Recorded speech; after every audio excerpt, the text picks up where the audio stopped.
got so much water on the ground right now, and more coming today. Good afternoon, ladies and gentlemen. This is Dr. B, your Creole Connection, on my way to the Old River Road. Been trying to get out there for a while, but it's been one thing after another in terms of other obligations. But today we have some time, so we're going to swing on over there and catch one of those tours, those midday tours. In the last couple of weeks, maybe longer than that, maybe the last month, it's been raining just about every day here in South Louisiana. The rain has the ground totally saturated, and when I hear people around the country talking about drought, it's almost hard to relate to that. Anyway, we're going to check out St. Joe Plantation. It's my favorite architectural style, Greek Revival. I'm interested to see the inside of the mansion, to see what it feels and looks like in there. I've passed it a few times, but never have taken the opportunity to go in. So, as you can clearly see, it's very overcast. A canyon of trees to the right and to the left. And also to the right and to the left, we have old bayous and swampland. This, my friend, is what Louisiana swamp country looks like. Here it is, in all of its glory. Look how much water is on the ground. It's just been non-stop rain. Every crack in the concrete, every crack in the asphalt is weeping water from below. That's how saturated the ground is. So, as I turn off this highway, once bustling with traffic, now quiet because commuters use the interstate, I step back into time when these trees were seedlings and the levee was non-existent, and instead of trucks and cars, wagons turned onto this gravel road of this property which stretches 2,500 acres deep. This was a sugarcane plantation and still is. This house that we're about to visit has been occupied at various times but was closed in the 1970s, and the family worked to restore it and to share its history. There are several registered live oak trees on this property, with the largest having a girth of 23 feet. Officials estimate the trees to be about 300 years old, and this recently poured walkway seems almost contradictory to the cypress buildings it meanders past. So here we are on St. Joseph Plantation grounds. I'm going to try to find the ticket office. We have those sugarcane kettles that we see on each one of these plantation properties here, filled with some type of water lilies.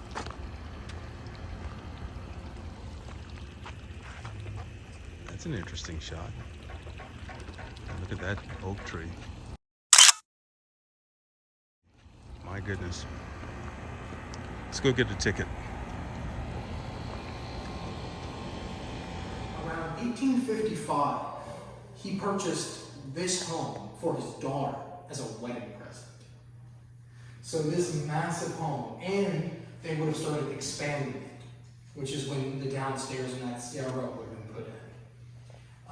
So this massive home just for his daughter's wedding present. And then he also... And here we have a mahogany headboard beneath this lace-covered window, beside this mirror, and these French doors, two of them to aid in the ventilation of the room. And right beside those doors we have this single solitary baby's crib with a chair. You speculate that oak tree in the distance right there is about 350 to 400 years old. Wow. We normally date oak trees by how far the branches go down. It's the same concept of like gravity taking a toll on our skin. Gravity takes a toll on these trees.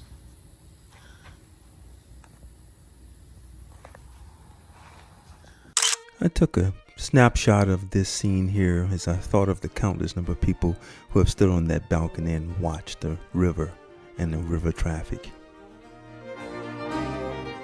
Babies were very important to this family, as evidenced by the nursery we have here with all the cribs.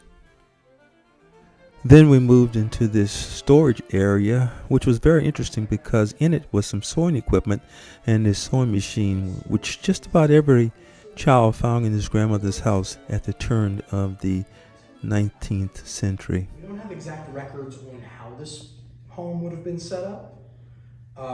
For example, even at Felicity next door, there's a sliding door between the dining room and the parlor. So we know where it is. But in here, all the rooms are almost identical to one another. But after the Civil War, there's probably...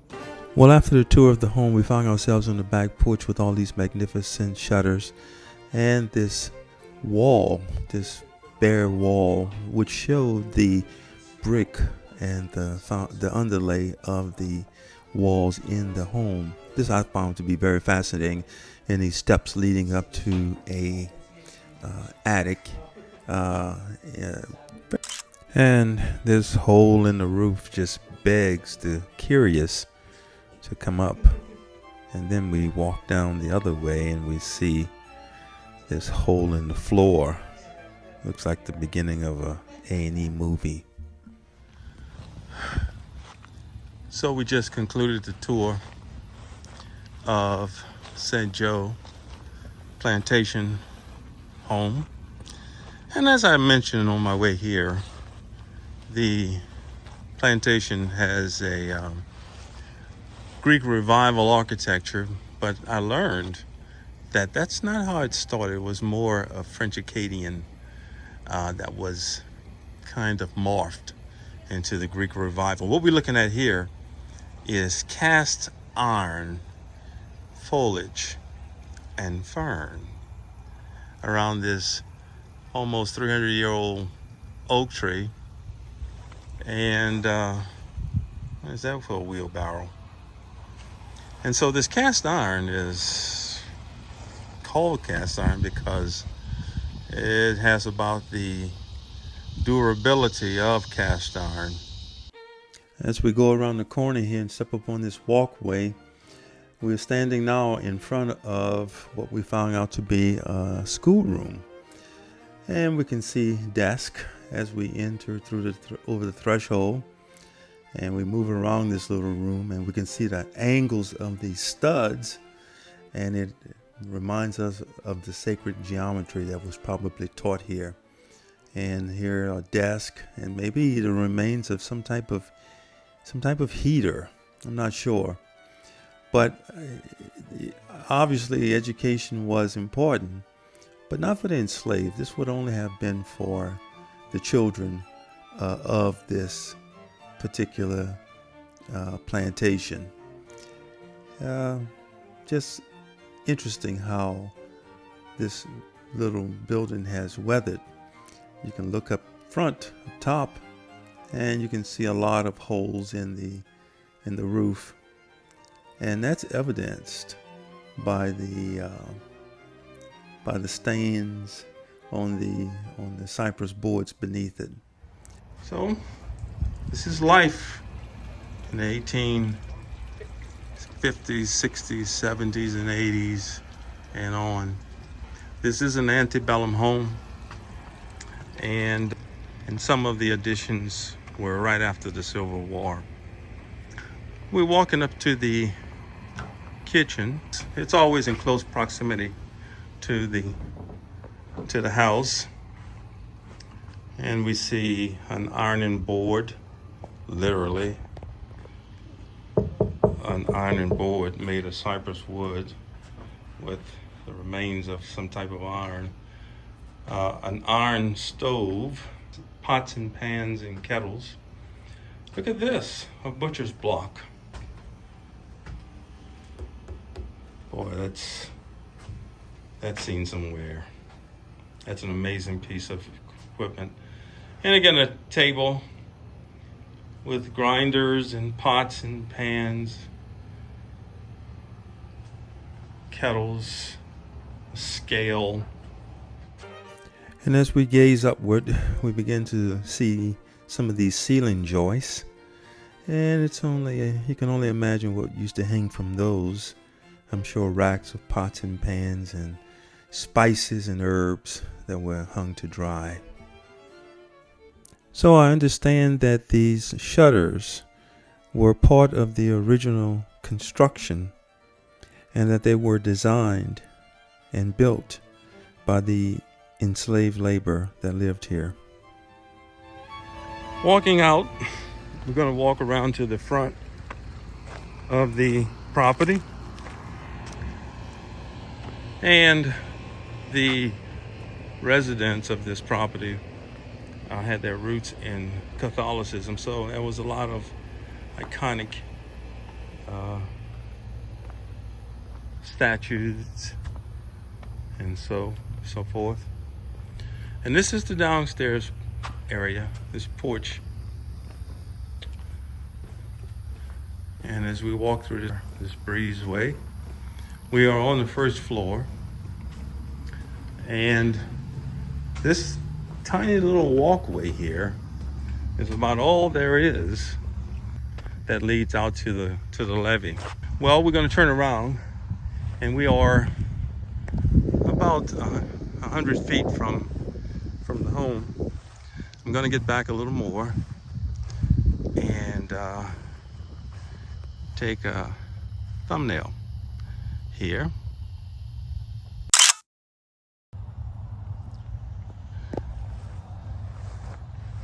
And there's really no, I mean, the crepe myrtles and an occasional elm tree and a few citrus trees. That's about all you have there. That's a citrus tree right over there, Satsuma, behind the kitchen that we just came out of. But just does not have the same type of landscaping that, say, an Oak Alley has, or a Laura Plantation and such.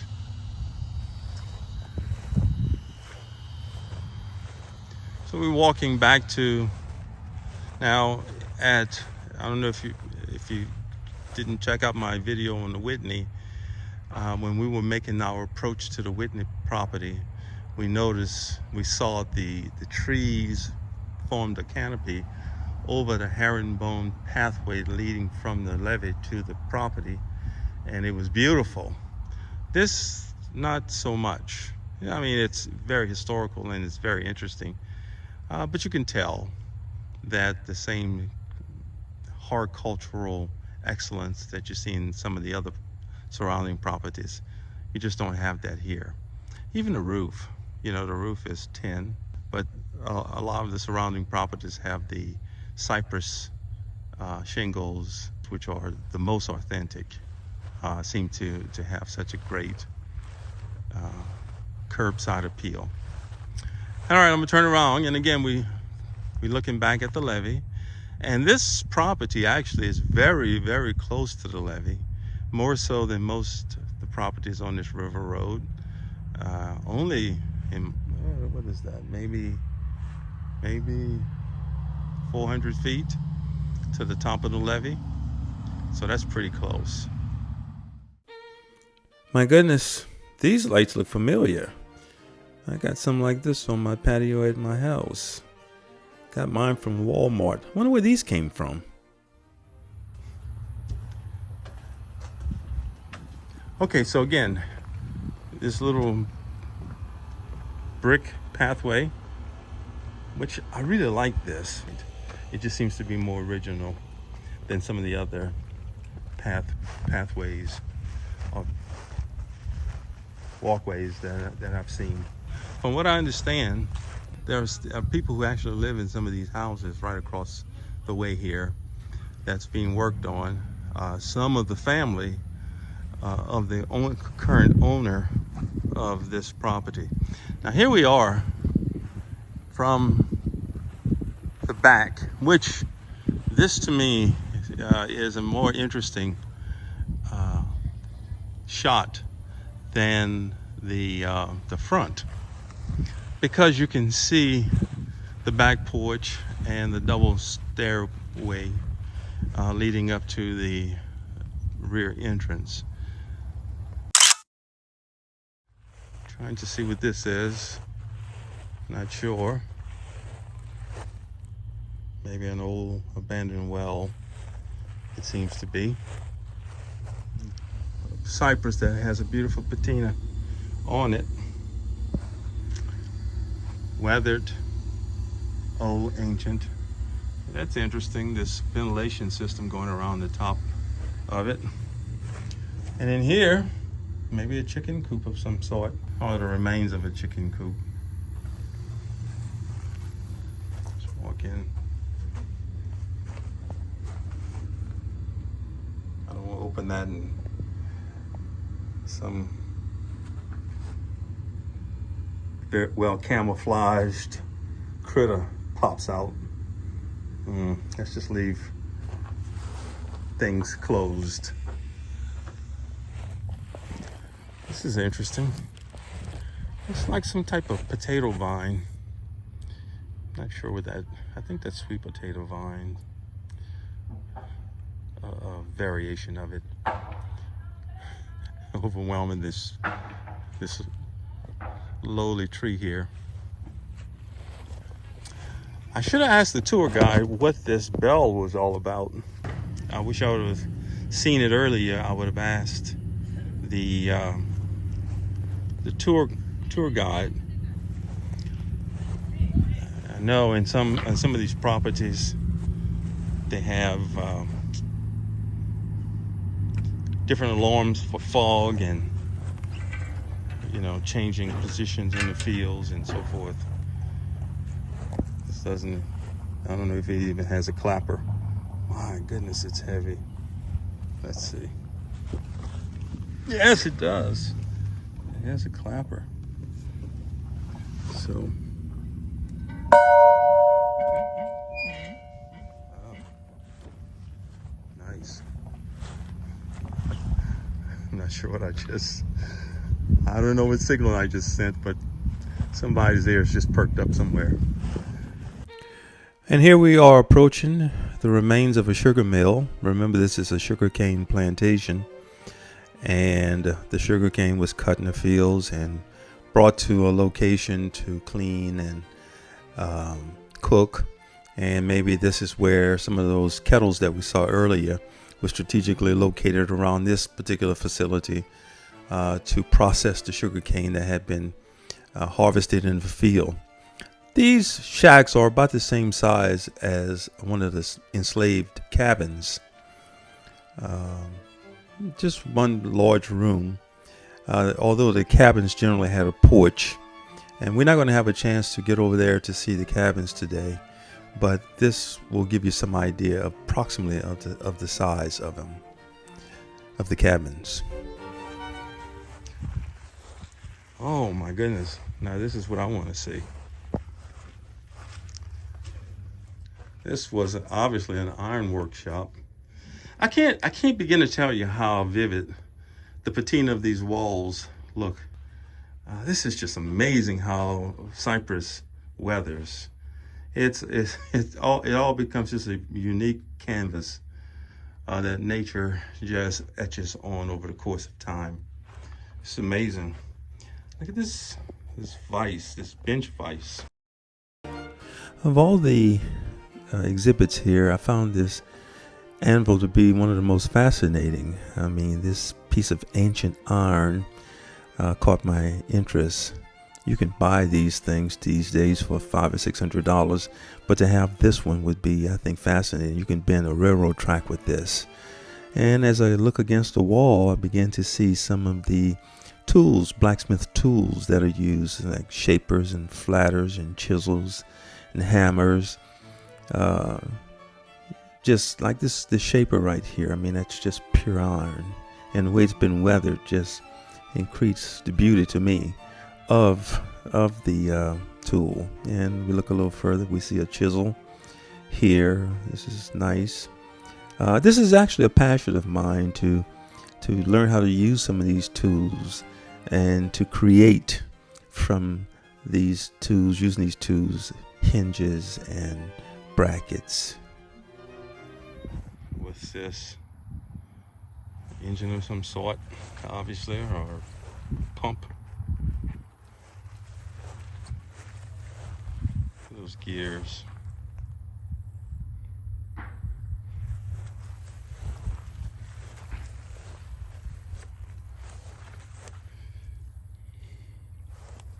don't know. That's nice. An axle from a railroad car or some type of box car. Just a lot of iron.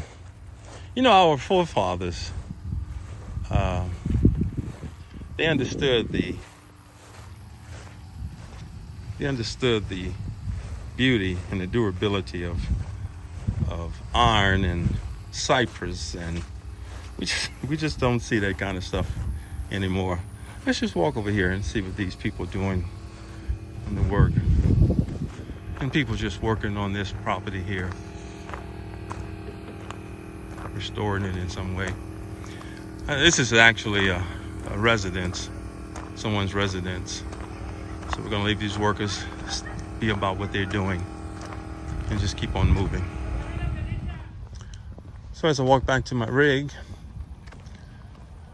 take this little pathway here and a place to stop and rest and reflect on what this experience offered.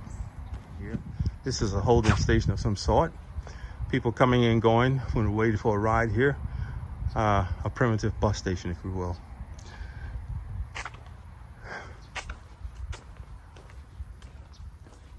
You can see that this property is just about deserted.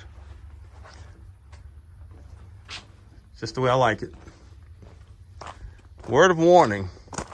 If you ever think about planting one of these bushes in your yard, think about it twice, because once they take root, it takes an act of Congress to get rid of that.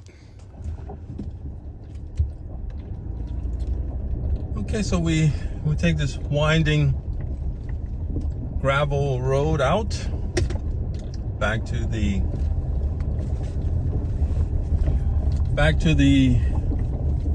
Old River Road.